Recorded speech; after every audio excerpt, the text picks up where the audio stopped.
За өнөөдөр бол Улаанбаатар хотын шинжил ерөнхийдөө одоо 10 сарын дунд хүртэл яваад дуусна.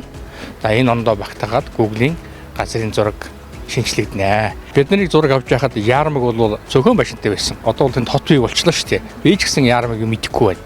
Тэнгүүт нэг асуудал ганцхан нэг асуудал байгаа юм л да.